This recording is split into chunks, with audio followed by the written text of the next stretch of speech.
আসসালামু আলাইকুম বন্ধুরা, আজ আমি আপনাদের সামনে নতুন আরেকটি ভিডিও নিয়ে হাজির হয়েছি। আজ আমি এমন একটা ভর্তা বানিয়ে দেখাবো যেটা দেখে আপনারা পুরোই তো অবাক হয়ে যাবেন, ভাববেন এটাও কি খাওয়া সম্ভব। হ্যাঁ বন্ধুরা, এটাও খাওয়া সম্ভব, একবার হলেও ট্রাই করে দেখবেন। এই যে দেখুন, আমি এখানে নিয়ে নিয়েছি কিছু গাব। এই গাবটা আমি আজকে ভর্তা করে দেখাবো। এই গাবটা আমি কিভাবে প্রসেস করেছি সম্পূর্ণটা আগের ভিডিওতে দেখিয়ে দিয়েছি, তাই এই ভিডিওতে আর দেখালাম না। কিভাবে গাবটা আমি খোসা ছাড়িয়ে তারপর সিদ্ধ করে বেটে নিয়েছি। এই যে দেখুন, আমি কিন্তু এখানে বেটে নেওয়া কিছু অংশ নিয়ে নিয়েছি ভর্তা করার জন্য।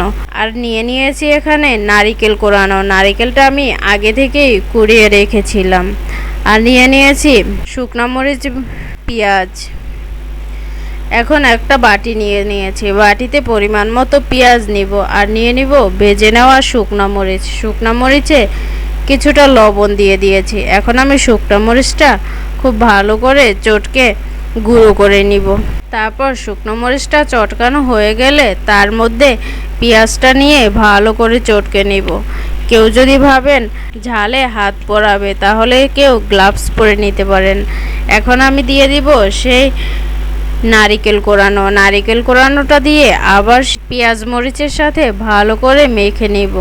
এই যে মাখা হয়ে গেছে, এখন সর্বশেষে দিয়ে দিব সেই বেটে রাখা গাবটা। গাবটা দিয়ে খুব ভালো করে চটকে নিতে হবে। আপনারা একটু সময় নিয়ে গাবটা ভালো করে চটকে নেবেন। এই যে দেখুন, আমি কিন্তু ভালো করে চটকে নিচ্ছি। আমার কিন্তু গাবটা চটকানো হয়ে গেছে। শেষ পর্যায়ে আমি দিয়ে দিব একটু সরিষার তেল। সরিষার তেলটা দিলে খুব ভালো একটা স্মেল আসে, খেতেও দারুণ স্বাদ হয়।